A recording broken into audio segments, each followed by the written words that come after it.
Rádio Fraternidade, a emissora do bem na internet. O Espiritismo nos solicita uma espécie permanente de caridade, a caridade da sua própria divulgação. Emmanuel. www.radiofraternidade.com.br 24 horas ligadas em você com uma programação diversificada.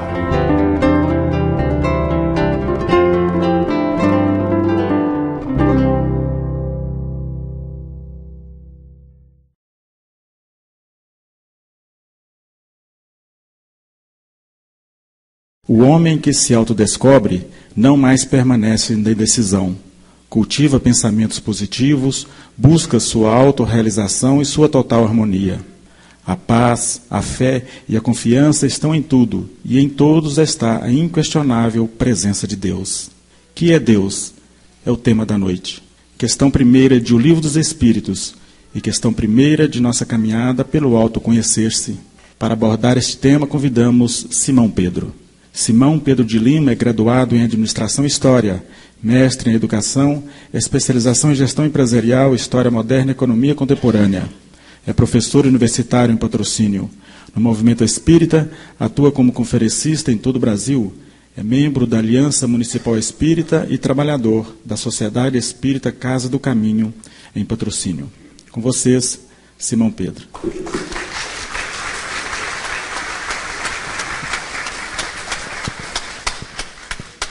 Boa noite a todos, que nos abençoe Jesus, nos ilumine a todos e nos guarde todos em paz. Então vamos conversar um pouquinho sobre esse tema que nos foi proposto, que é a questão número 1 do Livro dos Espíritos, e como o Livro dos Espíritos vai até a questão 1019, as outras 1018 são para discorrer sobre o que é Deus. Então vamos conversar sobre essas outras 1018 questões também. E, logicamente, o tempo para isso, eu creio que não passe de umas 4h30, mais ou menos. Mas nós vamos fazer com que essas próximas 4h30 transcorram como se fossem 50 minutos. 56. 63 minutos, mais ou menos.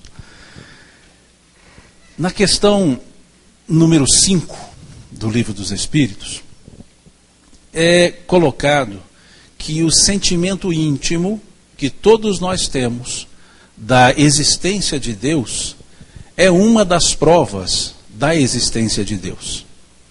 E na questão número 6, baseada nessa premissa, pergunta-se se não seria então esse sentimento íntimo fruto de um ensinamento. E por isso todos guardamos esse sentimento íntimo. E os espíritos responderam: vede vossos selvagens, que a eles ninguém ensinou, e eles guardam o sentimento íntimo da ideia de Deus.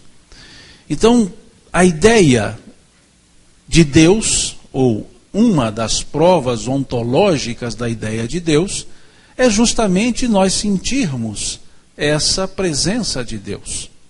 Até mesmo na forma materialista, porque em grande maioria dizem, graças a Deus, que eu não acredito em Deus. Então é difícil você negar essa existência íntima do Criador. Podem não chamá-lo por esse nome que chamamos, Deus, mas o chamam de outros nomes, dentre eles inteligência cósmica, inteligência universal, força primária, força de causa, para não chamar Deus. Então todos nós nos inclinamos ante a ideia de que existe um ser, existe algo, se assim quisermos dizer, maior do que nós mesmos. E, dentro dessa ideia ainda de provas da existência de Deus, na questão de número 4 do Livro dos Espíritos, os Espíritos dizem que um outro elemento para provar a existência de Deus é um axioma, é um ditado que nós usamos nas nossas ciências, que não existe efeito sem causa.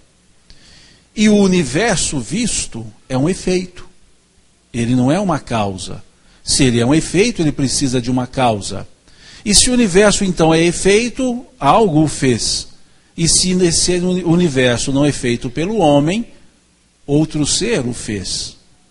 E da mesma forma, desenvolvem os espíritos esse axioma, esse ditado, trabalhando com uma outra ideia, dizendo que todo efeito inteligente tem por causa uma causa inteligente.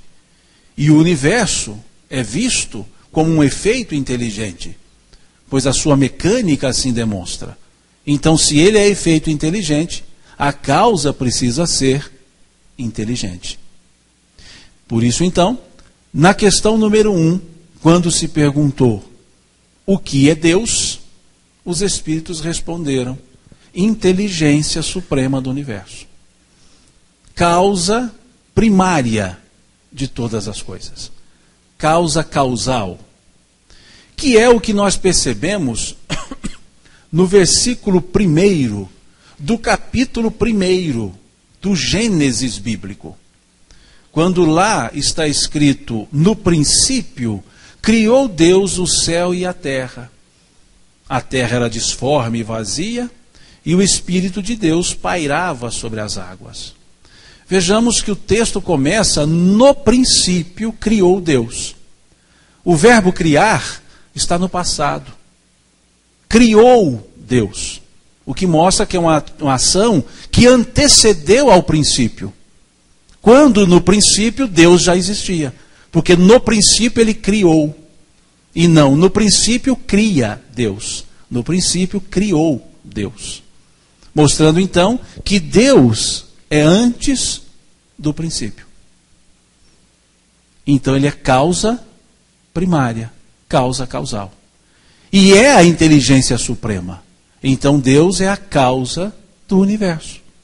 O universo é obra de Deus. A ciência hoje, dissemos de tarde ou de manhã, não me lembro, fala da criação do universo material conhecido há mais ou menos 15, 18, 20 bilhões de anos. E tem, não como ideia concorde, mas como ideia corrente, que esse universo surgiu do Big Bang, da grande explosão. Que antes disso não existia o universo. E essa explosão se dá pelo nada. E o nada, nada produz, senão o próprio nada. E se esse Big Bang assim existiu, essa grande explosão parte-se daquilo que antes estava do universo. E o que era antes do universo? Deus. O ser que o cria. Essa, na linguagem da ciência, essa antimatéria que gerou a matéria. E na linguagem bíblica, o criou. E Deus, na linguagem bíblica, cria o universo. E cria todas as coisas. Com um gesto chamado palavra. Toda a criação está precedida da expressão: e Deus disse, haja luz. E Deus disse, separe as águas dos céus e da terra. E Deus disse, cresça a erva. E Deus disse, nasçam os animais. E Deus disse, façamos o homem. Ou seja, nesse simbolismo, nessa parábola da criação, toda a criação nasce da palavra. Deus disse. E não por outro motivo, o evangelista João começa o seu evangelho chamando a atenção para o verbo. No princípio era o verbo. E o verbo estava em Deus, e o verbo era Deus. E tudo que foi feito por causa do verbo. Ou seja, foi feito pela palavra.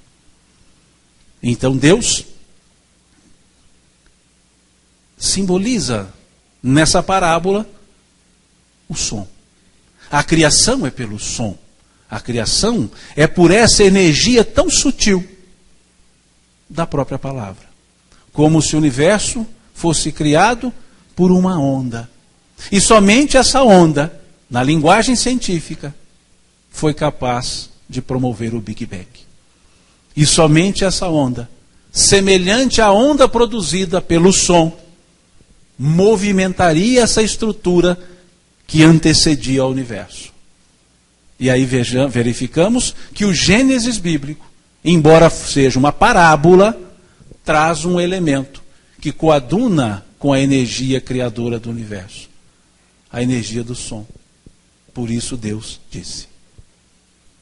É um simbolismo no Gênesis. Nada daquilo ali é fato.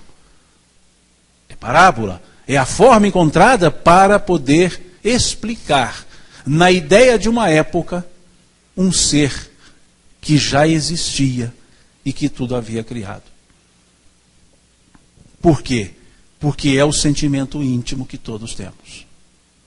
Na questão número 10 do Livro dos Espíritos, pergunta-se: pode o homem sondar a natureza íntima de Deus? E eles respondem: não. Pois é um sentido que lhes falta. Em outras palavras, não nos é proibido perscrutar a natureza íntima de Deus. Mas não adianta querer assim fazer, porque não temos o sentido para compreender. Não, pois é um sentido que lhes falta. Tudo então que falamos a respeito de Deus, falamos no reducionismo da nossa própria inteligência. Falamos no reducionismo do nosso próprio conceito, que é bem inferior ao necessário para poder entender a ideia de Deus. É o que vemos na questão 244 do Livro dos Espíritos. Quando se pergunta: os espíritos veem Deus? E eles respondem: quando não mais obscurecido pela matéria. Verão Deus e o entenderão. Mas nós ainda estamos obscurecidos pela matéria. Então, temos uma noção da existência de Deus, mas não compreendemos essa essência de Deus. E na história da nossa existência, em cada época, em função do avanço evolutivo, desenvolvemos um conceito para Deus. Mas sempre um conceito segundo o nosso entendimento, e não um conceito segundo o absoluto que é Deus. Se nós olharmos no passado longínquo, nós teremos a visão de Deus naquilo que nós chamamos totemismo, em que se buscava na obra o próprio Criador, e reverenciava-se a obra como se fosse o próprio Criador. Tínhamos o culto à natureza, em que os fenômenos da natureza eram vistos como se fossem o próprio Deus. Essa crença em valorizar objetos, os próprios elementos minerais, em que uma rocha era deificada, em que uma planta era deificada, em que um animal era deificado, em que pessoas eram deificadas. E nesse período, esse era Deus. E se perguntássemos naquela época para as pessoas o que era Deus, elas diriam: essa rocha é Deus, porque ela tem poderes atribuídos a ela pelas próprias pessoas. Porque não entendendo um ser abstrato, era preciso então um ser circunscrito. E nada mais circunscrito do que aquilo que os olhos viam. Então Deus era a sua própria criação. Eram os seus próprios elementos. Esse era o processo totêmico, o totemismo, em que ali a reverência era a Deus. Tocava-se numa pedra para se sentir amparado por Deus. Quem possuísse uma determinada planta estava protegido, porque era Deus protegendo. E da mesma forma, os fenômenos da natureza. Um trovão era Deus. Um raio era a ira de Deus. O sol era Deus. A lua era um espelho de Deus. E as pessoas cultivavam essa crença e cultuavam esse Deus. Aos olhos de hoje, um absurdo. Mas aos olhos da época, muito importante. Porque era a forma que tinham de expressar o sentimento íntimo da ideia de Deus. Mas nada conseguiu entender além disso. O tempo passa, a evolução dos conceitos, dessas crenças totêmicas, vai-se para crenças politeístas. E nesse intermédio de um totemismo ao politeísmo, nós temos a reverência aos seres sagrados.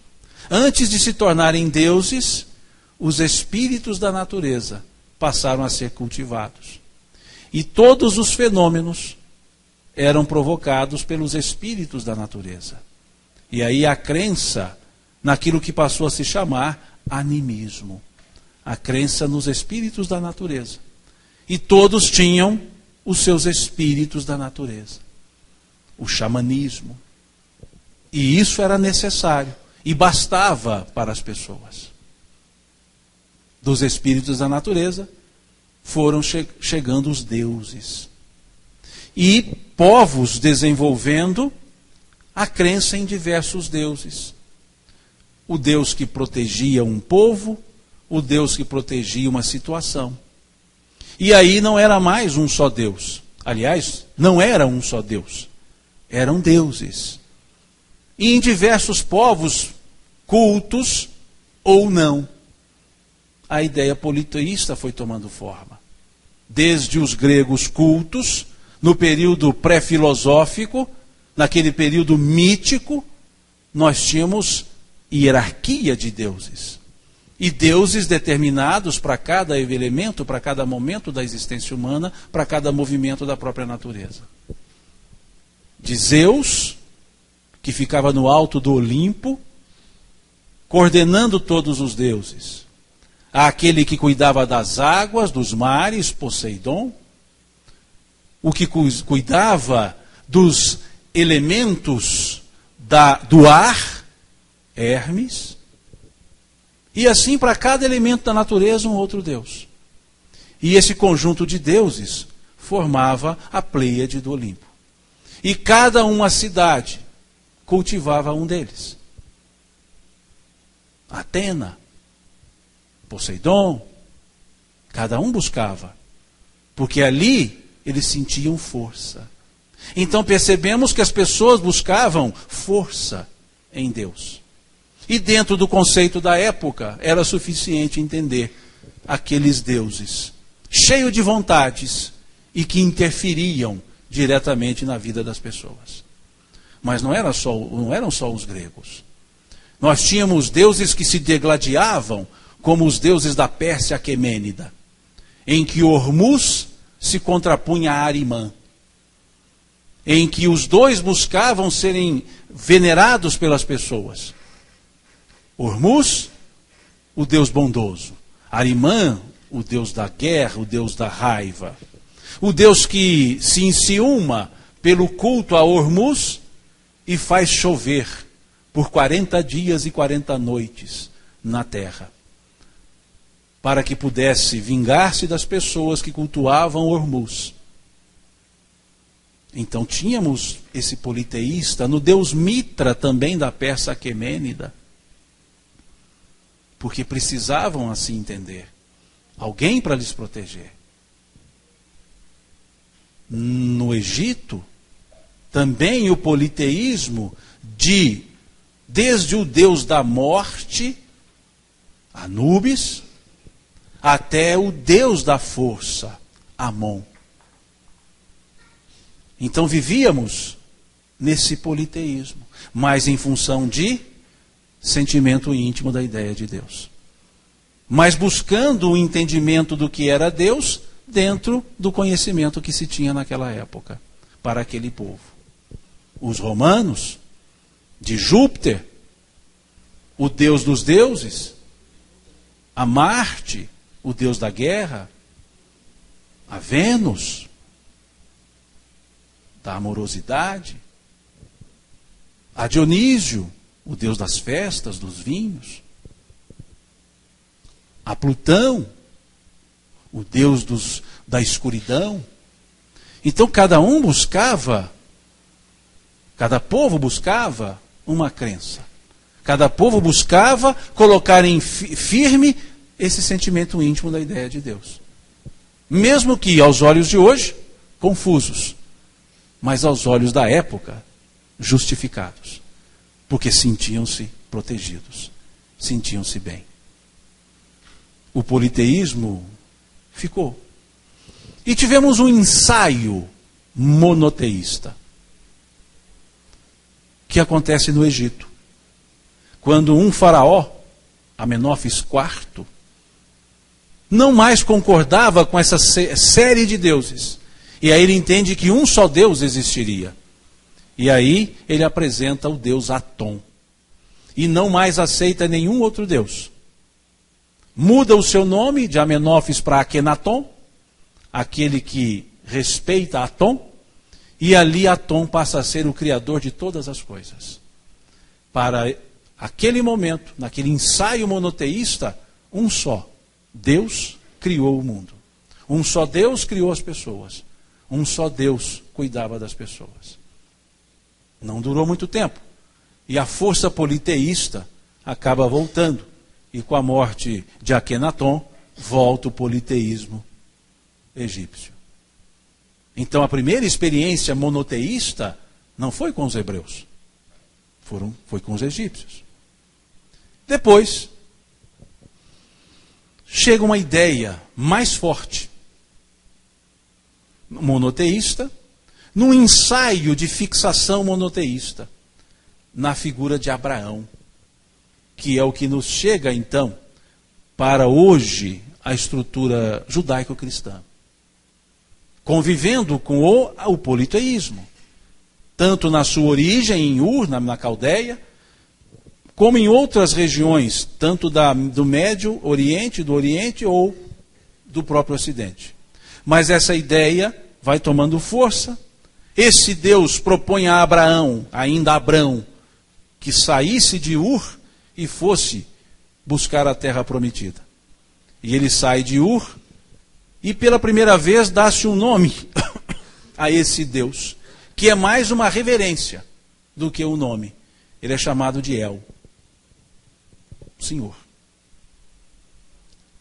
E esse é o Deus que fortalece essa figura monoteísta, que depois é consolidada por um outro nome, Yahvé, que é aquele Deus mosaico apresentado na sarça ardente.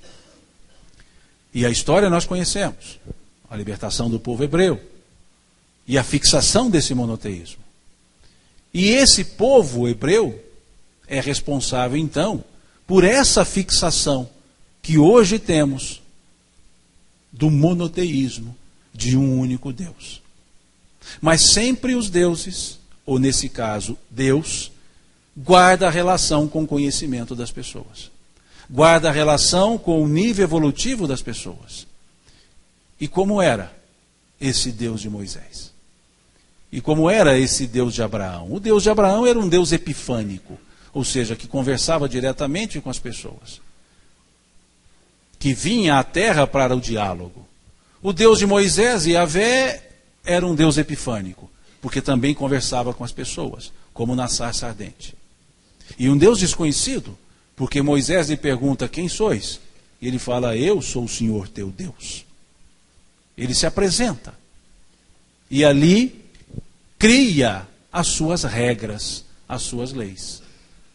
Até Moisés, Deus, El, mas sem leis para serem seguidas.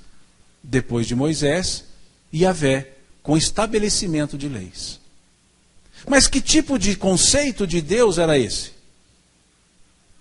Capítulo 20 do livro Êxodo, lá do Velho Testamento. Eu sou o Senhor teu Deus, que te tirou do Egito, da casa de servidão. Não terás diante de mim nenhum outro Deus, e nem a ele ou a eles prestarás culto, pois eu sou um Deus ciumento, que puno a iniquidade dos pais nos filhos, nas terceira e quarta gerações. Essa era a figura de Deus. Que nas traduções mais recentes não está ciumento, está: sou um Deus zeloso, que pune a iniquidade dos pais dos filhos na terceira e quarta gerações. Então, como era esse Deus? Um Deus de punição. Um Deus justiceiro. Não um Deus justo, mas um Deus justiceiro. Um Deus que fazia justiça na forma de vingança. Eu puno a iniquidade naqueles que não a provocaram, nos filhos. Então essa era a figura de Deus. Um Deus duro para um povo que vinha de uma experiência politeísta. Que no primeiro momento em que Moisés se distancia desse povo, eles criam um Deus para ser visto na forma do bezerro. Um bezerro de ouro, porque Deus tinha que ser visto. E aquele Deus de Moisés não era visto. Então era um povo arraigado ainda a culturas politeístas, a culturas totemistas. E aí aquela figura de Deus tinha que ser um Deus duro, um Deus violento, um Deus que proíbe. E um Deus exclusivista. Porque um Deus que cria todos os povos, mas elege um para ser seu. E o chama de povo eleito. Então é um pai que tem vários filhos, mas só gosta de um. Esse era o Deus de Moisés. O Deus que teve o seu povo eleito e que estava à frente dos exércitos desse povo, de forma tal que destruía todos os outros, porque o Senhor estava com eles. Um pai que toma partido dos seus filhos. Esse era o Deus de Moisés. Errado? Não. Diretamente proporcional à cultura da época, à cultura do medo, à cultura da força. Era o Senhor dos exércitos. E aí ele recebe alguns nomes, embora seja um só. É chamado de El, é chamado de Elohim, é chamado de Adonai, é chamado de Yahvé, dependendo das circunstâncias, dependendo do estilo que se quer. Elohim, aquele que convive com as pessoas. Adonai, o que está à frente dos exércitos. El, aquele a quem se reverencia. E Yahvé, aquele a quem se obedece. Mas é um só, sim, mas com esses nomes diversos. E esse ser perdurou. Criou leis humanas, criadas, melhor dizendo, leis humanas, atribuídas a ele. E leis confusas. Ao mesmo tempo que vemos no Decálogo, não matarás, vemos no Levítico, dizendo, se teu irmão te ferir de morte, matai-o também. Um Deus que dizia não mata, e um Deus que dizia mata. Então esse era o Deus. Quer dizer que era um Deus confuso? Não. Quer dizer que era uma ideia confusa a respeito de Deus. E era um Deus que no final, então, um sentimento deveria se ter por ele. Temor. E aí, então, todos diziam, tementes a Deus. Todos diziam que precisavam temer a Deus. E o obedeciam pelo medo. Qual um pai duro que o filho tem medo e por isso obedece. Esse Deus prevalece. E chega uma outra época. Chega Jesus e trabalha com a ideia de Deus, mas traz-nos uma versão diferente do conceito. É o mesmo Deus de Moisés.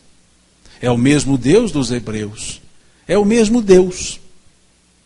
Mas ele conceitua-o por um nome bem diferente daqueles que traziam os hebreus.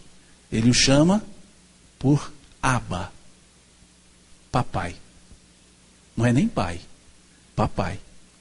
Abba é uma forma carinhosa de se referir ao pai. Papai. E diz, quem de vocês, homens, se seus filhos lhe pedirem um pão, darão uma pedra? Se seus filhos lhe pedirem um peixe, darão uma serpente? Se vocês que são homens maus, fazem boas coisas aos seus filhos, quanto mais não fará Deus aos seus, sendo Ele todo bondade. E aí Jesus joga por terra o Deus para ser temido. E traz o Deus para ser amado.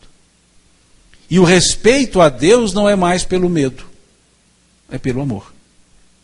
Respeita-se a Deus pelo amor que nele temos, ou nele se tem, e não pelo medo que dele se tem. É um outro Deus? Não. É um outro conceito, em função de uma evolução daquela humanidade. E uma evolução que demorou tempo. Se nós olharmos o livro A Caminho da Luz, nós veremos, de autoria de Emmanuel, nós veremos que quando a Terra foi formada, a comunidade dos espíritos puros estava presente para que ela pudesse ser formada. Depois, essa comunidade se reúne novamente para decidir a encarnação de Jesus.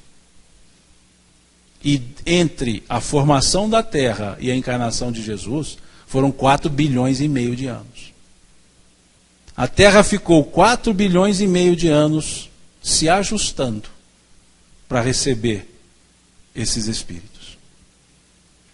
E só depois desses 4,5 bilhões de anos é que pôde-se dizer que Deus era bondoso, que não era um Deus de exército, não era um Deus exclusivista, não era um Deus que punia, mas um Deus que queria resgatar as pessoas. Não são os doentes, são os que precisam de médicos, e sim os doentes, dizia Jesus. E ele se dizia, quem a mim me ouve, ouve aquele que me enviou. Ou seja, ele era a palavra, o verbo de Deus. E ele deixa isso claro, que nós poderíamos pedir a Deus, porque Deus nos atenderia. Num primeiro momento, poderíamos pedir evocando o nome dele, Jesus. Tudo o que pedirdes em meu nome, eu rogarei ao Pai e ele vos dará. Mas se olharmos o capítulo 16 do Evangelho de João, no seu final, a partir do versículo 24, 25, Jesus já muda o discurso. Jesus já começa a dizer aos discípulos: chegará o dia em que pedireis ao meu Pai em meu nome, e eu já não mais vos digo que rogarei ao Pai por vós, pois o Pai é o mesmo. Ou seja, chegará o dia que vocês entenderão e pedirão diretamente. Não precisarão de intermediários. Chegará o dia que rogarei ao Pai em meu nome, e eu não mais vos digo que rogarei por vós, pois o Pai é o mesmo. E vos ama a todos. Vejam que simbolismo para um outro conceito de Deus. E esse conceito ficou. Um Deus amoroso. E no correr dos anos, uma nova forma pós-Jesus foi dada a Deus. Uma forma antropomórfica. Ou seja, um Deus humanizado. Um Deus que tinha mais características humanas. Um Deus que retoma aquela dureza mosaica. E um Deus que se distancia das pessoas. E coloca representantes para falar dele. E aí surgem as ordens institucionais. E Deus vai afastando. Não porque ele se afastava, mas porque os homens começam a afastá-lo. E começam a trazer uma ideia de um Deus que em nome dele se perpetuava a guerra, a perseguição. Aquilo que Jesus dizia como enviado de Deus, aquele que quiser vir após mim, no correr dos tempos pós-Jesus, passou a ser obrigado a se tornar cristão. E aquele enviado de Deus que lá existiu, passou a ser uma pessoa completamente diferente daquela que estava conosco lá atrás. Surgiu um Jesus real e um Jesus dos cristãos. Como o Khalil Gibran no livro Areia e Espuma, foi dizer: uma vez a cada 100 anos, Jesus de Nazaré se encontra com Jesus dos cristãos, nas montanhas do Líbano. E após conversarem um com o outro longamente, Jesus de Nazaré diz para Jesus dos cristãos: meu amigo, eu receio que nunca chegaremos a nos concordar. E vai embora e aguarda mais 100 anos para uma conversa. Ou seja, o Jesus real e o Jesus criado. Aquele Jesus que era todo amor, enviado de Deus, passou a ser um Jesus exclusivista, que só aceitava aqueles que seguissem uma determinada instituição. De tal forma que no século XVIII, um filósofo, discípulo de Hegel, Friedrich Feuerbach, ele vai dizer uma coisa que chamou a atenção de muitos. Materialista ele era. E ele escreve num livro chamado A Essência do Cristianismo: está escrito que Deus fez o homem à sua imagem e semelhança. Eu, porém, digo que o homem fez Deus, à sua imagem e à sua semelhança. Pois Deus tem mais defeitos humanos do que qualidades divinas. E esse era o Deus cultivado. E um Deus, então, que não encontrava lugar. Porque como um Deus de amor punia as suas pessoas. Como um Deus de todos excluía alguns. E aí acharam melhor não ter a ideia de Deus mais. É onde surge e reforça o materialismo. Não porque Deus não existisse, mas porque aquele Deus apregoado era difícil de ser concebido, pois ele era contraditório. E assim negou-se Deus. Alguns até decretaram, como Nietzsche, a morte de Deus. Outros ironizavam, dizendo que a ideia de Deus era o ópio do povo, a religião, como dizia Karl Marx. Por quê? Porque essa confusão dessa figura de Deus, não por Deus, mas por aqueles que tentavam divulgá-lo. Porque era um Deus antropomórfico, um Deus que tinha que ter força. Até nas imagens, nas pinturas, como vemos Michelangelo pintando a criação de Adão, naquele encontro de dedos de Deus e Adão. O Deus é anabolizado, ele é forte, porque ele é humanizado. E aí então, quando chega ao século XIX, em que esse religiosismo já havia tomado força, e o materialismo já havia tomado força, vem então a ideia dos espíritos para tratar do mesmo assunto que ao longo dos séculos vinha sendo tratado: Deus. E numa pergunta que deixa à vontade os espíritos, porque a pergunta ela é muito clara e é muito tranquila, para não tendenciar, não se perguntou quem é Deus, se perguntou o que é Deus, para que deixasse os espíritos à vontade para responder, se pessoalizado ou não. E eles responderam então de forma impessoal: é a inteligência suprema do universo. Se é a inteligência, tudo tem que estar funcionando de forma correta, porque ele é o criador de tudo. E é suprema porque nós trazemos a sua semelhança, a sua imagem, não só no simbolismo gênico, mas como dissemos durante o dia, nós somos os seres inteligentes da criação. Nós trazemos a inteligência de Deus em nós, em essência, como qualidade nossa. Por isso, vemos no capítulo 10 do Evangelho de João, Jesus chamar de forma indireta as pessoas de deuses. Quando ele pergunta: acaso não está escrito, ou acaso o salmista não disse, sois deuses? Ou seja, nós todos trazemos a essência da divindade. Todos somos criados por Deus. E a obra, a criatura, apresenta a essência do Criador. Uma simples pintura, um simples quadro, você olhando, você diz: isso é Portinari. Você diz: isso é Picasso. Você diz: isso é Van Gogh. Por quê? Porque deixa o seu estilo, deixa a sua marca, mesmo que não assine. E nós temos a marca de Deus, porque Ele é o Criador. Ele nos criou. E a marca de Deus, que é a inteligência suprema, é a nossa inteligência, a nossa capacidade de aprendizado, a nossa capacidade de melhoramento, a nossa capacidade de evolução. Então temos uma semelhança sim do Criador. Mas não temos condição de sondar essa natureza íntima de Deus, como os Espíritos nos disseram nessa questão número 10 do Livro dos Espíritos. Mas se não temos a condição de sondar a natureza íntima de Deus, podemos tentar compreendê-lo, não pela sua essência, mas pelos seus atributos, sem os quais ele não seria Deus.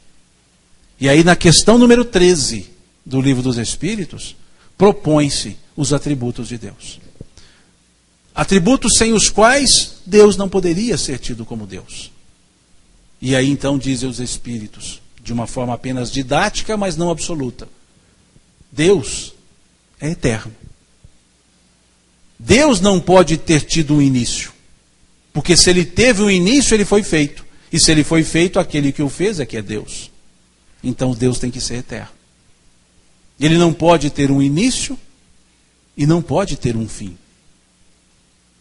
Porque se ele não for eterno, tudo então começa e acaba. E Deus deixaria de ser Deus se ele não fosse eterno.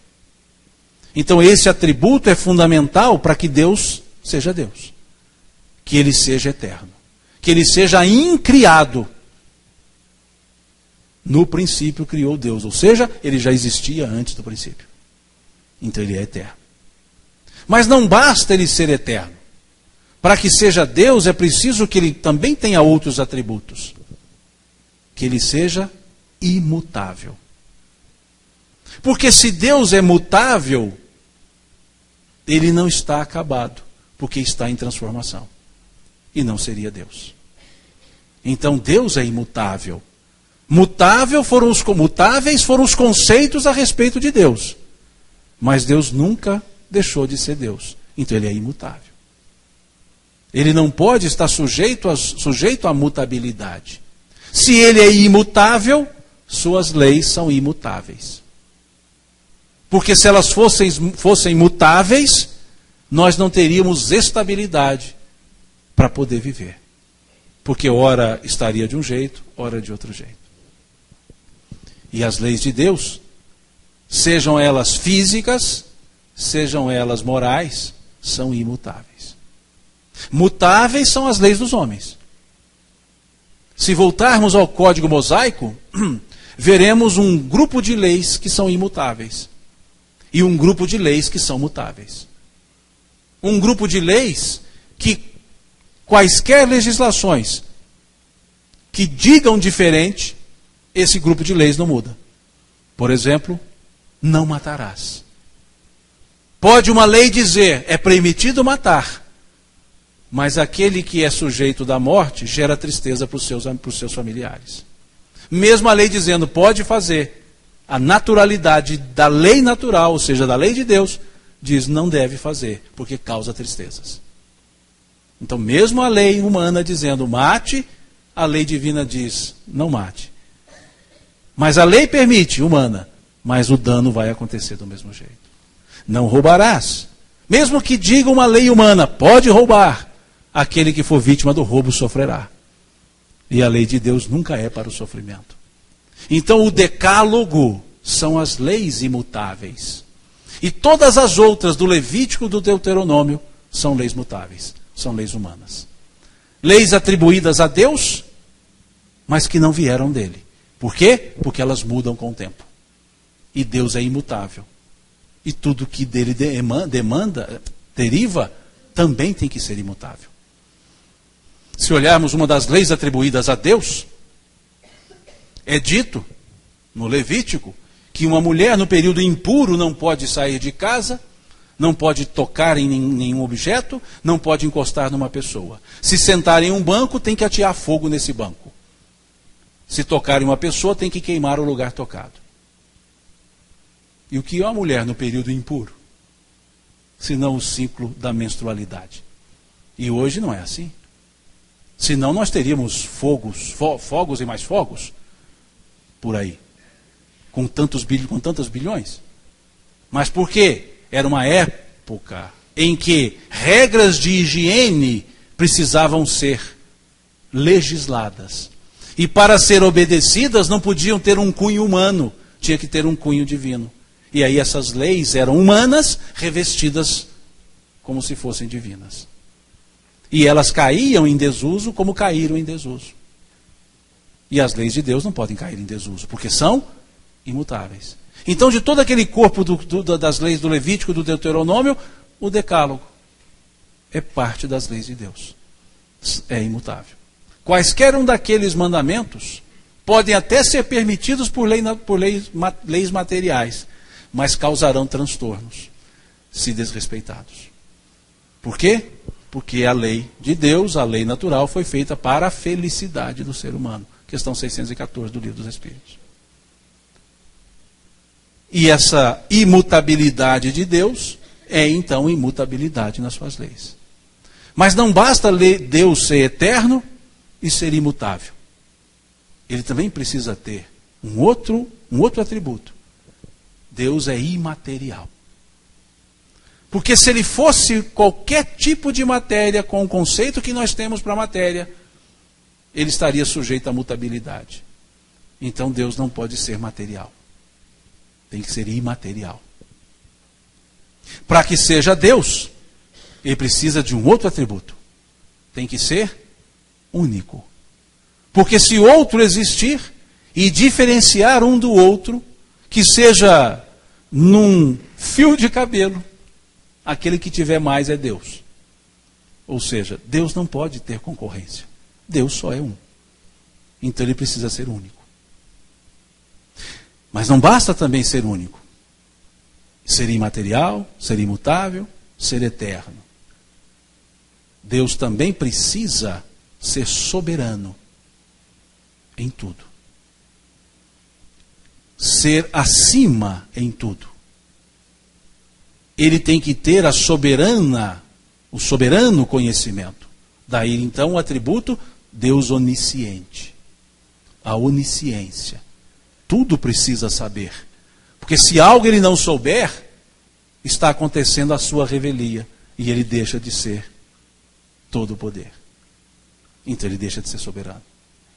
Ele precisa de um outro atributo, a onipresença. Ele tem que estar em todo lugar. Porque senão ele não sabe o que acontece em cada lugar. Não sabendo o que acontece em cada lugar, ele deixa de ser soberano. Deixando de ser soberano, deixa de ser Deus. E precisa um outro atributo, ser soberanamente justo e bom.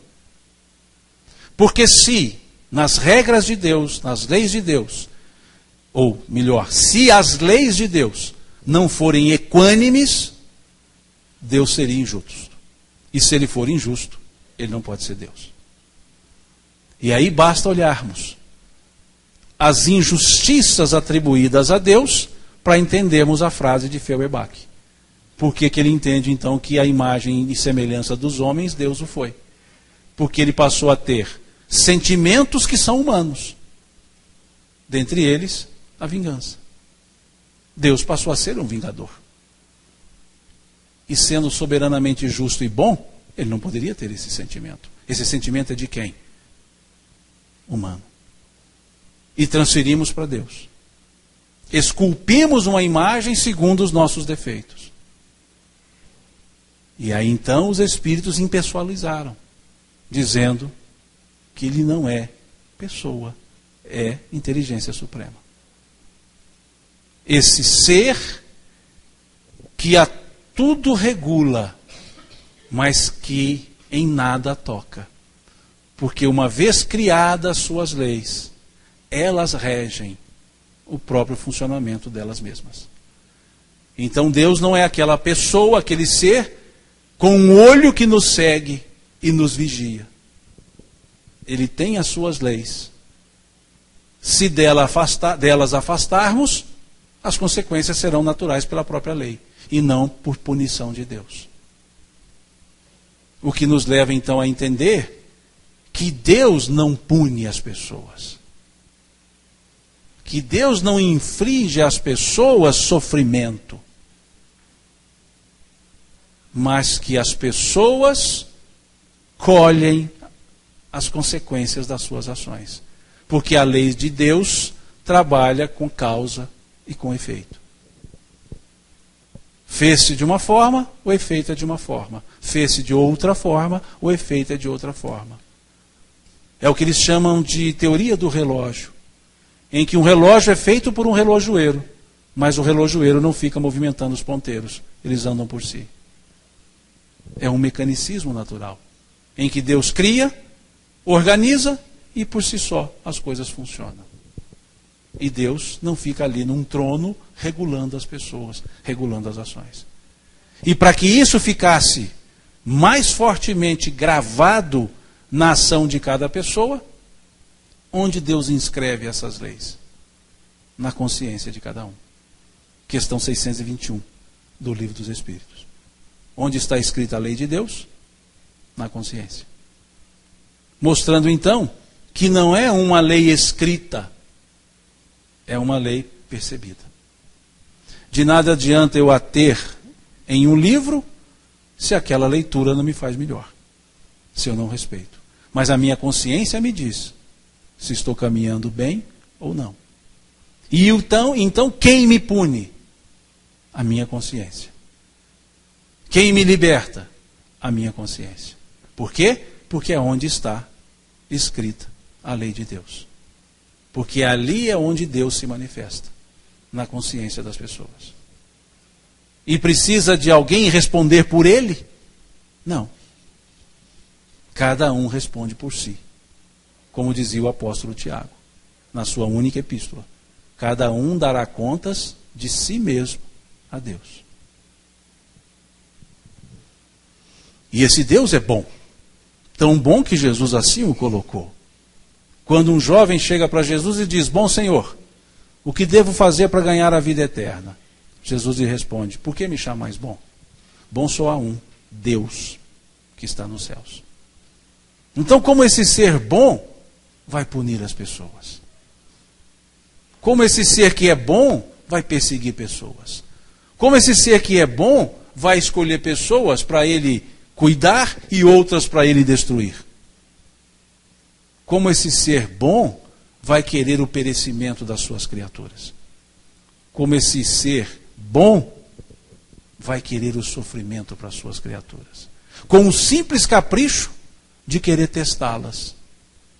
Se ele é onisciente, ele já sabe de antemão o resultado do teste. Então, para que ele fará o teste? Isso tudo é criação humana. E confundimos as consequências das nossas atitudes com a ação de Deus, com a punição de Deus. Há uma história que diz que um homem íntegro, um pastor religioso, respeitador das leis de Deus, um homem que era exemplo para a sociedade, foi dito ao superior desse pastor que ele havia batido na sua esposa. E o superior não acreditou, porque tratava-se de um homem bom. Mas então ele ficou pensando: mas a pessoa que me contou também é um homem justo, é uma pessoa de bem e não mentiria. E chamou o pastor e diz: olha, disseram-me que você bateu na sua esposa. Ele diz: não, mas eu não bati. Mas a pessoa que me contou é credora de nosso respeito e consideração e ele não mentiria. Então chame a pessoa para que ela diga aqui na minha frente para eu poder entender o que está acontecendo, porque eu não bati na minha esposa. E a pessoa é chamada e ela reafirma: você bateu na sua esposa. Ele fala: eu não bati. Bateu, não bati. Mas quando eu bati na minha esposa? E a pessoa diz: domingo à tarde.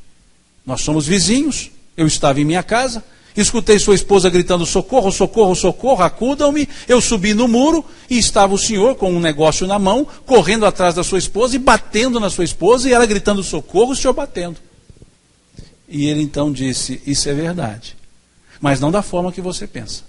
Pois minha esposa foi tirar a roupa do varal e não percebeu que havia uma caixa de marimbondos. E quando ela puxou a roupa, os marimbondos avançaram sobre ela, e eu peguei uma estopa e corri atrás dela, batendo nos marimbondos, para que eles não a ferroassem. Assim é a confusão que fazemos com Deus. Quando estamos em sofrimento, nada mais é do que uma estopada.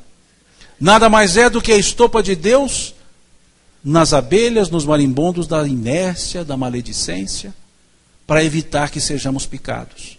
E nós achamos que Deus está nos punindo e nos batendo. Porque o conceito que temos de Deus é de um pai duro e não de um papai, como Jesus o chamava. Abba. Por quê? Deus não vai nos punir. Ele já nos deu as formas de ação e nos deu as consequências das ações. E então nós apenas estaremos colhendo. E dessa forma, entendam-me bem, dessa forma, Deus não pune e nem perdoa. Mas como se Deus é bom, Simão, e não perdoa? O que é o perdão? Uma virtude, para seres involuídos. Porque de onde vem o perdão? De uma ofensa. Então, para que eu perdoe, eu preciso me ofender. Porque senão não tem como perdoar. Se eu me ofendo e perdoo, é uma virtude. Mas melhor seria se eu nem perdoasse, ou seja, se eu não me permitisse ofender. E se eu me ofendo, é porque eu estou no nível do ofensor, tão ruim quanto ele. Vamos entender isso melhor? Chega uma criança aqui, criancinha, 4 aninhos, e olha para mim e põe a língua para fora. E a mãe vem correndo e fala: Simão, uma mãe nossa que mineira, Simão do céu, perdoa minha menina, que pôs a língua para você. Eu falo: deixa para lá, esquece isso. Por que eu não perdoei? Porque ela não me ofendeu. É uma criança. Eu não estou nesse nível. Eu estou compreendendo que é uma situação infantil. Para que eu vou perdoar se não me ofendeu? Mas suponhamos que não seja a criança. Seja a mãe da criança. E olha para mim e faz... E aí ela se arrepende. E fala assim: não, me desculpe, me perdoe, eu não sei o que aconteceu. Eu falo: tudo bem. Eu te desculpo. Mas não faz isso mais. Ou seja, eu me ofendi para perdoar. E quem está no nível de Deus para ofendê-lo? Só se ele estiver no nosso nível para ser ofendido. Mas como Deus não está no nosso nível, quando que ele vai se ofender? Nunca. Então quando ele precisa perdoar? Nunca. Então nós transferimos para Deus o pedido de perdão que nós precisamos dar para nós mesmos. Por quê? Porque é o nível que nós estamos. E para nós, perdão ainda é virtude. Por quê? Porque é o reconhecimento que precisamos estar bem com as pessoas. Mas nos seres evoluídos, não existe a ofensa. E por decorrência, não existe o porquê do perdão. Então, entendendo bem, Deus não pune, Deus não perdoa. Deixa a cada um a responsabilidade dos seus atos. E quando pedimos perdão a Deus, estamos pedindo perdão a nós mesmos. Estamos colocando a nossa consciência para lidar com a culpa e transformá-la em responsabilidade para que eu possa ter força de crescimento. Então, quando eu digo Deus me perdoe, eu estou dizendo eu preciso redirecionar minhas atitudes. Minha consciência está dizendo que o que eu fiz não está correto. É isso que nós estamos fazendo. É isso que Jesus fez quando na cruz estava. Pai, perdoa-lhes. Eles não sabem o que fazem.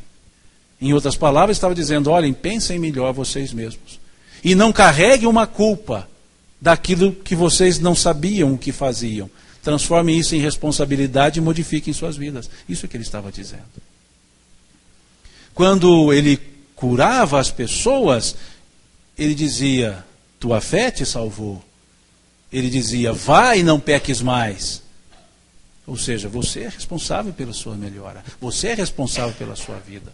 Você tem que se auto-perdoar para poder lidar com as outras pessoas. Não é Deus.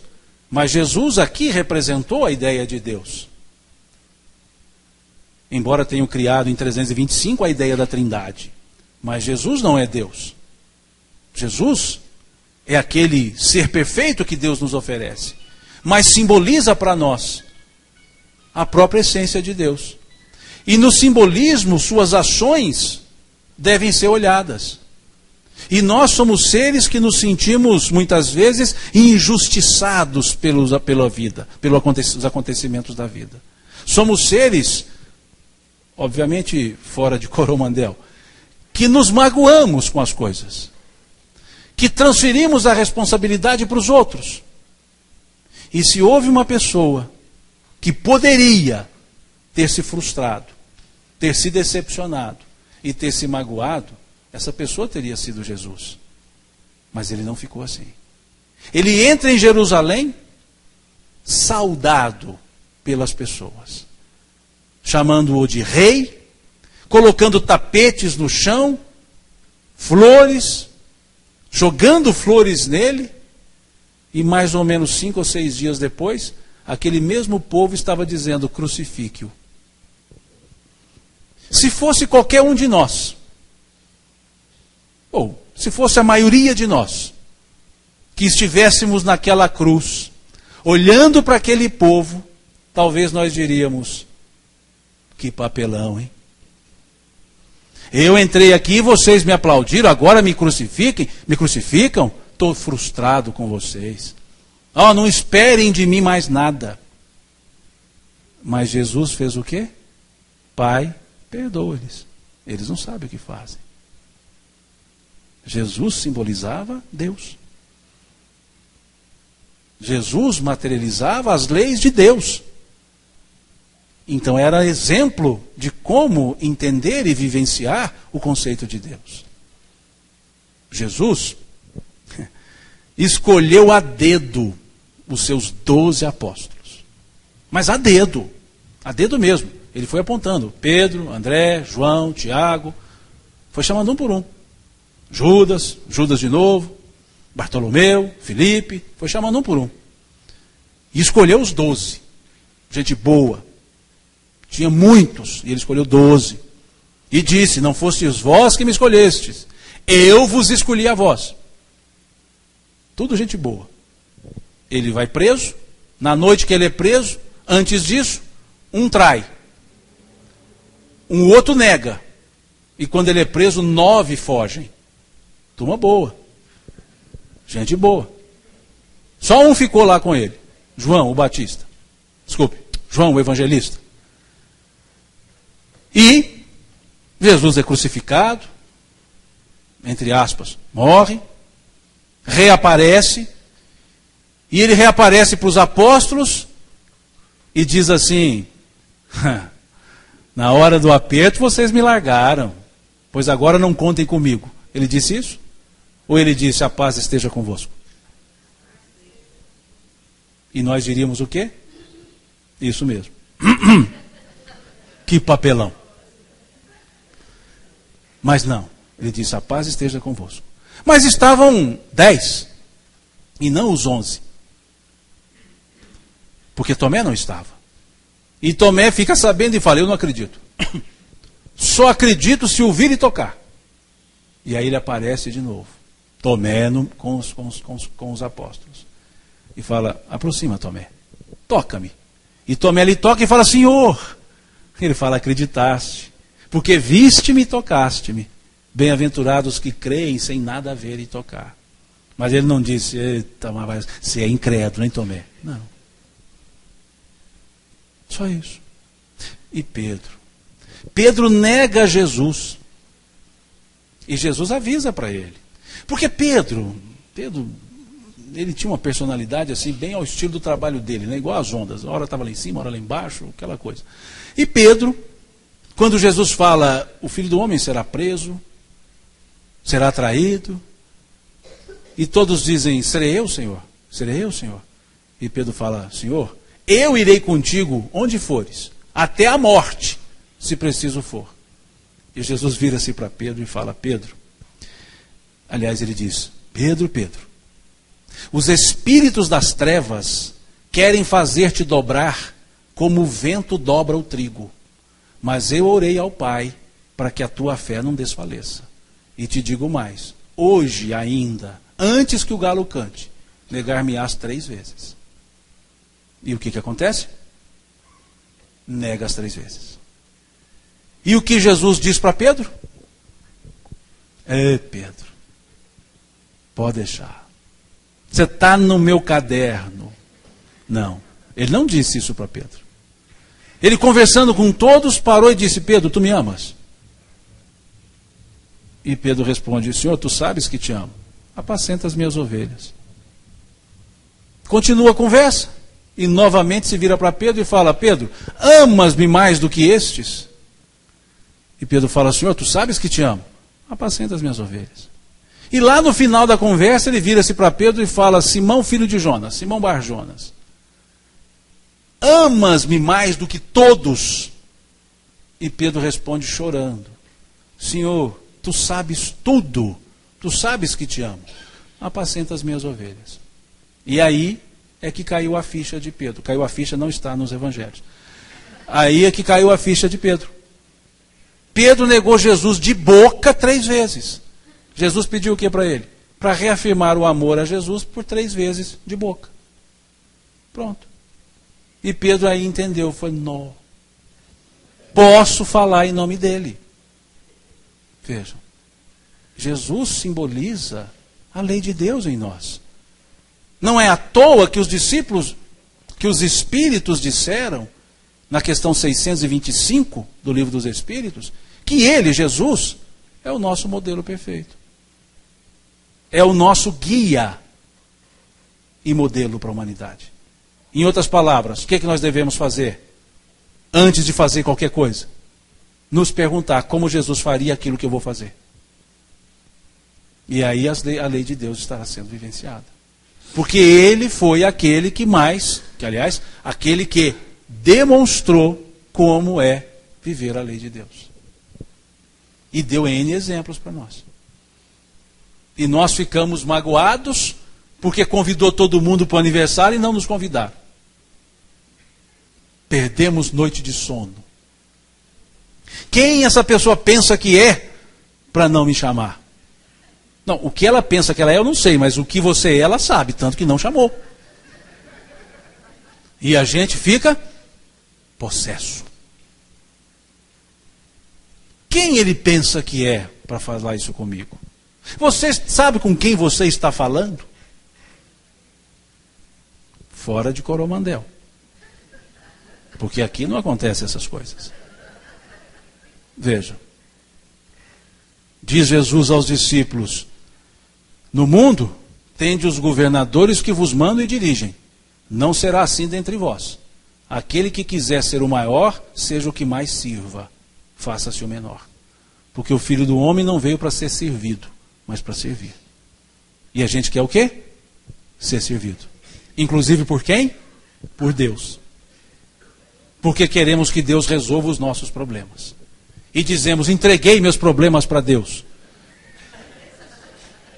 E Deus deve fazer a interrogação assim: para mim? São seus. Veja. Quando deveríamos dizer: busquei força em Deus para resolver os meus problemas. Mas a gente não quer que Ele é que faça tudo. E dizemos: Deus me ajude. Quando na verdade eu estou dizendo: Deus, eu estou ajudando o Senhor.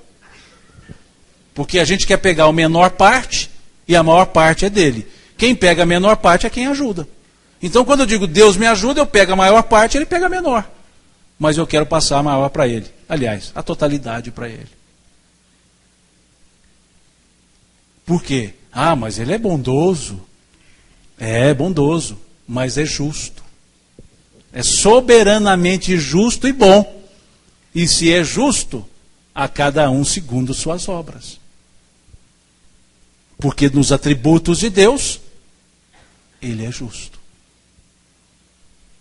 Bondade, mas justiça. E se Ele resolvesse as coisas de uns e não de outros, Ele não seria justo. Ele seria tendencioso. E Deus não é tendencioso. E um outro atributo de Deus, que nós não encontraremos no Livro dos Espíritos, não encontraremos na obra básica, não encontraremos nos tratados teodiceicos, ou seja, na Teodiceia, estudos da natureza de Deus. Nós encontraremos numa passagem que ocorreu comigo lá em São Roque de Minas. Eu já contei duas hoje à tarde, e disse que tinha a terceira. E essa terceira conversávamos em São Roque sobre Deus. Deus é imutável, soberanamente justo e bom, e todas esses atributos que aqui dissemos. E um senhor levanta a mão e fala assim, não moço agora, como o outro chamou, ele disse, o senhor esqueceu de um desses negócios de Deus. Eu falei, dessas qualidades aí que o senhor está falando. Eu falei, me esqueci? Não me esqueci. Esqueceu. O senhor não disse uma delas que é mais importante. Não esqueci. Esqueceu. Qual que eu me esqueci?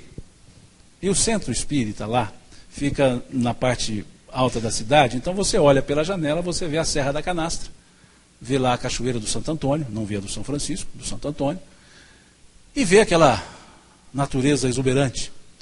E ele fala assim, olha, eu olhei pela janela, ele fala, Deus é farturento. Esse atributo eu não conhecia. E a partir de então, eu coloquei esse atributo, porque Deus é farturento. E quem disse isso? Jesus. Meu Pai vos dá a vida, e vou-la dar em abundância. Deus é farturento. Veja que beleza. Precisamos mais falar o que é Deus? Deus é farturento. Não nos falta nada. Tudo nós temos em fartura. Tudo nós temos, mas não aproveitamos. Eu nunca vi um atributo tão belo como esse. E acho que deveria constar na Teodiceia, mas não está.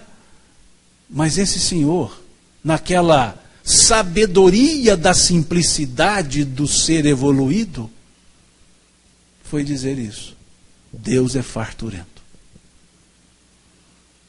E quanto nós reclamamos de coisas que nos faltam e dizemos que Deus nos las tirou, quando na verdade nós nunca as conquistamos, porque Deus não nos dá, Deus não nos tira, Deus nos oferece a oportunidade de angariar.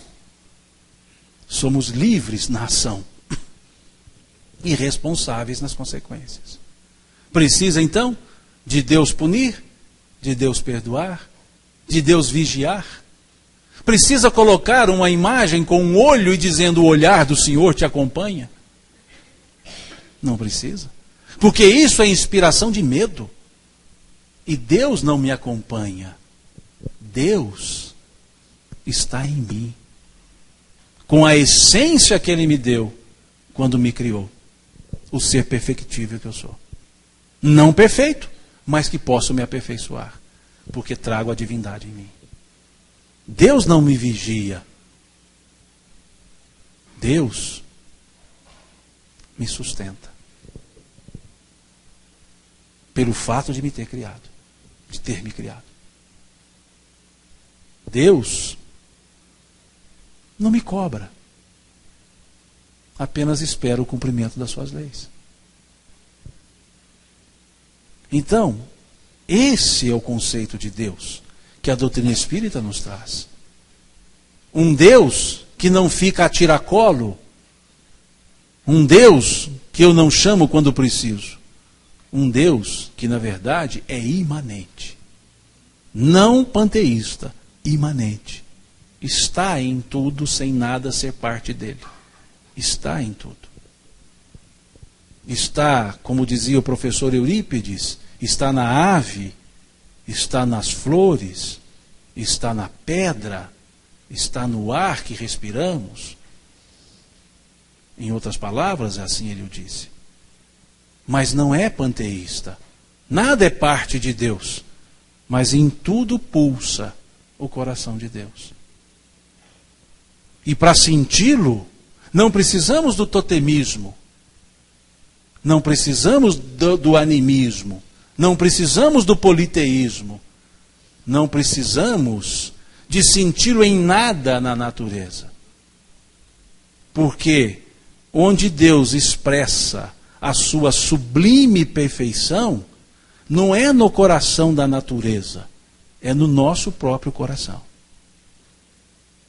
E hoje, o sentimento íntimo que temos da existência de Deus é que nos dá o conforto e a força para dar bom cabo à encarnação, em honra àquele que me criou.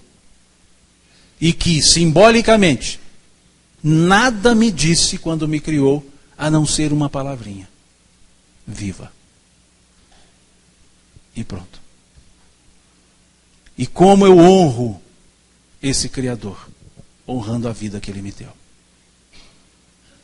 Agradecido por essa existência.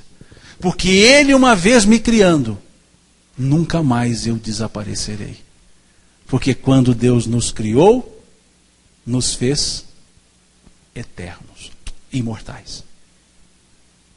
Então, essa criação de Deus não tem volta. Deus criou e abriu mão de atuar nessa criação, dizendo: viva.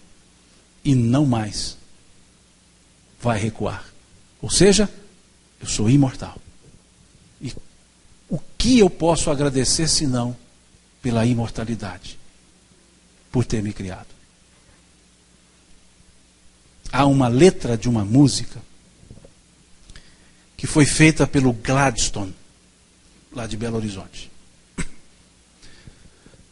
Uma letra que foi musicada por Tim e é cantada por Tim e Vanessa, na maioria de vezes. Ela se chama Luzes da Luz.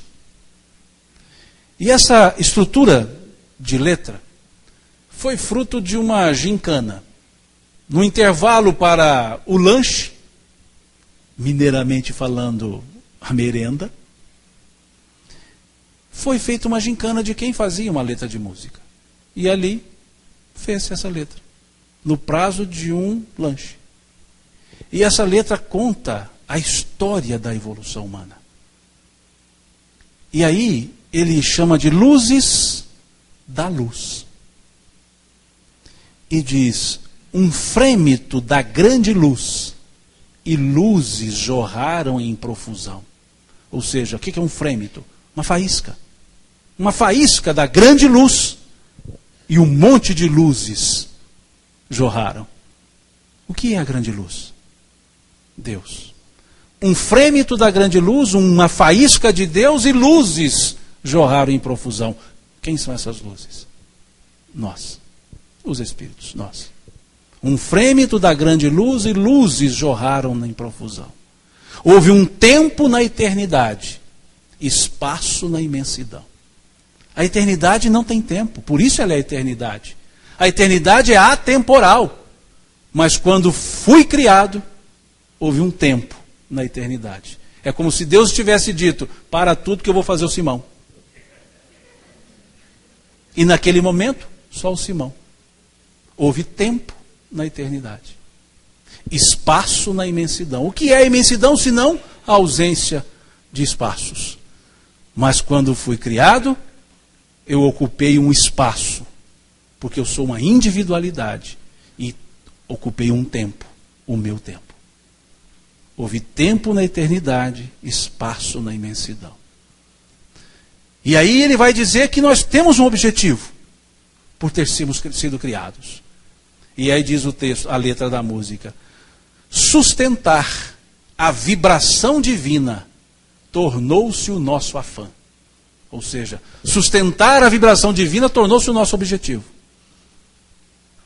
E aí entendemos a cocriação que André Luiz fala. Somos co-criadores. E nós sustentamos essa vibração. Este é o nosso objetivo. Sustentar a vibração divina tornou-se o nosso afã. E aí ele vai falar de como nós crescemos, de como nós evoluímos. Surgiu a bipolaridade. Agora há homem e a mulher. Presença, ausência. Luz, não luz. Calor, frio. Ato e inação. Veja as dicotomias, as escolhas, e nas escolhas eu vou crescendo.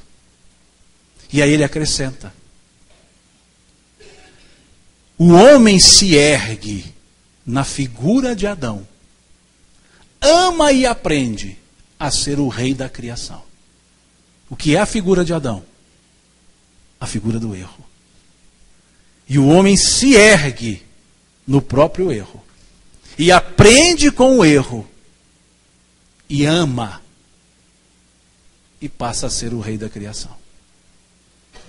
E ele vai encerrando a música dizendo: queremos voltar a ti, ó Pai. As luzes querem, anseiam a mãe luz. Luzes perdidas, serenai.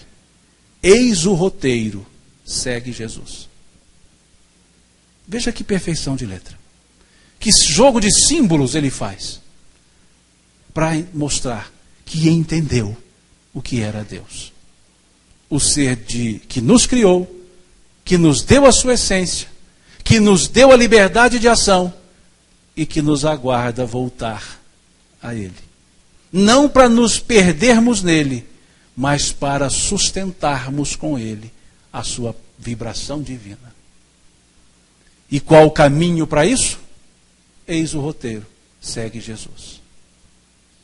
Aí ele joga as palavras. A luz da luz, a luz das luzes, luzes da luz, segue Jesus. Faz o jogo. Para mostrar que nós saímos dessa luz e queremos voltar a ela. Apesar dos erros, em função das escolhas, nós crescemos. E ao crescermos, romperemos com essa limitação da matéria. E aí entenderemos Deus. Questão 244, que já citamos aqui, do Livro dos Espíritos. E aí, não mais obnubilado pela matéria, o homem compreenderá e verá Deus. E aí não precisaremos mais fazer a pergunta: o que é Deus? Porque já sentiremos a presença de Deus. Mas até lá, ainda perguntamos: o que é Deus? E a resposta vai estar na nossa consciência. E a resposta vai estar no nosso coração. E quando conseguirmos, em uníssono, pulsar o nosso coração com o coração de Deus, nós estaremos então sustentando essa vibração divina. E hoje não precisamos mais dar forma a Deus, apenas sentir Deus. E aprender a enxergá-lo em todas as outras pessoas. Como no encerramento da prece de Cáritas. Vocês conhecem a prece de Cáritas. Como é que ela se encerra? Eu vou dar um tempinho para vocês chegarem até no fim. Porque é decorado, né? Então até chegar lá no fim. Como é que ela se encerra? Dai-nos a simplicidade, que fará de nossas almas um espelho no qual irá refletir a vossa divina imagem. Imagem de quem? De Deus. Se eu sou um espelho que reflito a imagem de Deus, eu preciso enxergar nas pessoas a própria imagem de Deus. E quando eu verei Deus expresso nas pessoas? Jesus disse isso. Sexta bem-aventurança. Bem-aventurados os puros de coração, porque verão a Deus. E verão a Deus onde? Expresso nas próprias pessoas. O Senhor reunirá teus servos e dirá: estive nu, vestiste-me. Tive sede, deste-me de beber. Tive fome, deste-me de comer. Estava doente, foste me ver. Estava preso, foste me visitar. Era estrangeiro, me abrigaste. E os servos dirão: Senhor, e repete tudo isso, quando assim fizemos a ti?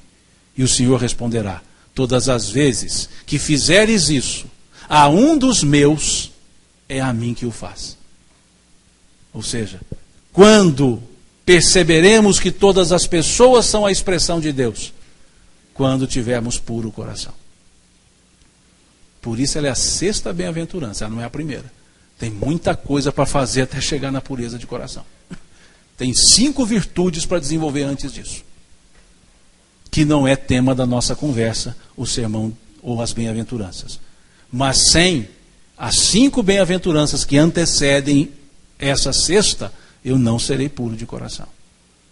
Se eu não for misericordioso, que é a quarta, se eu não for justo, que é a quinta, se eu não for justo, que é a quarta, se eu não for pacífico, que é a terceira, se eu não souber o valor do sofrimento, que é a segunda, bem-aventurados os que choram, e se eu não for humilde, que é a primeira.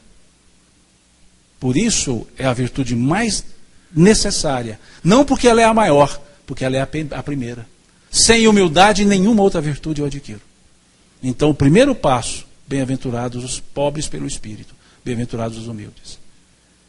E quando eu chegar na sexta, puro de coração, eu consigo atingir a sétima, que é a última das bem-aventuranças de atitude, já que as outras 2 são de perseguição, das 9. Bem-aventurados os pacificadores, pois serão chamados filhos de Deus. E só pacifica aquele que traz paz em si.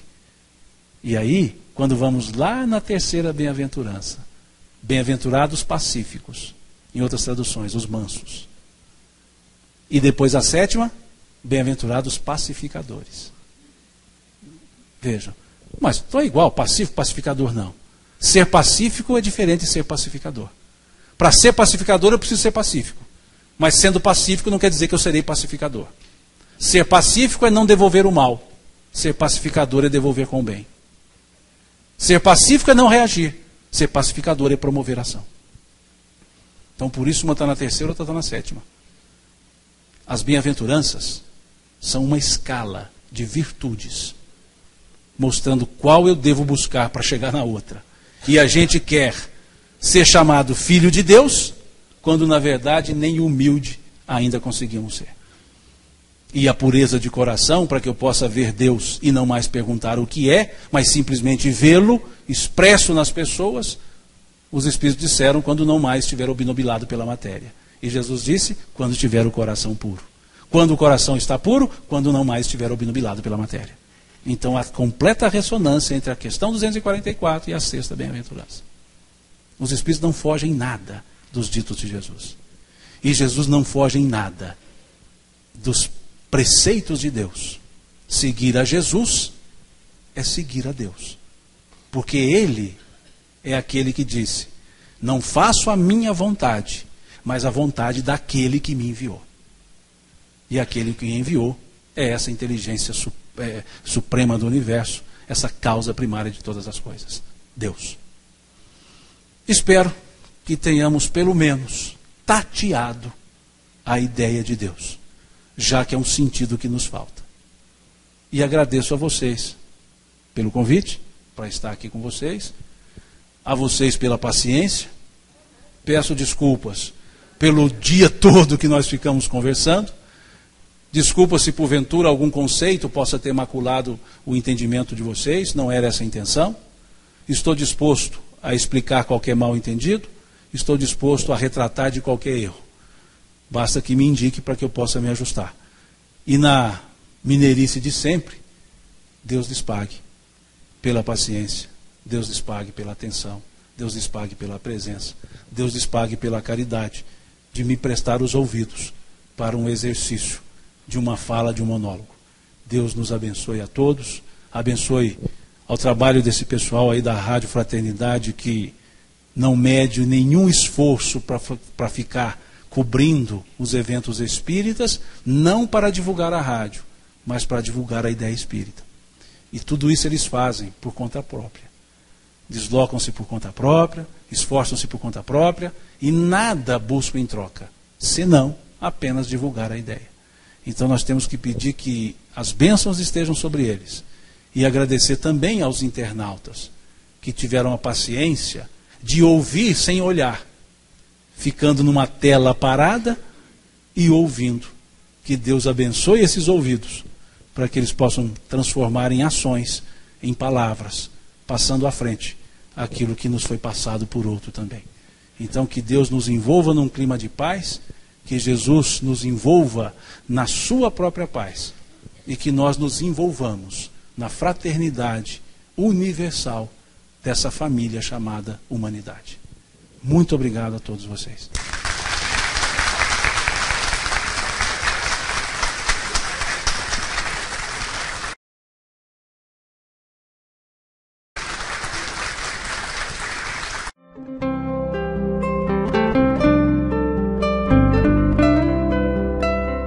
Rádio Fraternidade, a emissora do bem na internet. O Espiritismo nos solicita uma espécie permanente de caridade, a caridade da sua própria divulgação. Emmanuel. www.radiofraternidade.com.br 24 horas ligadas em você com uma programação diversificada.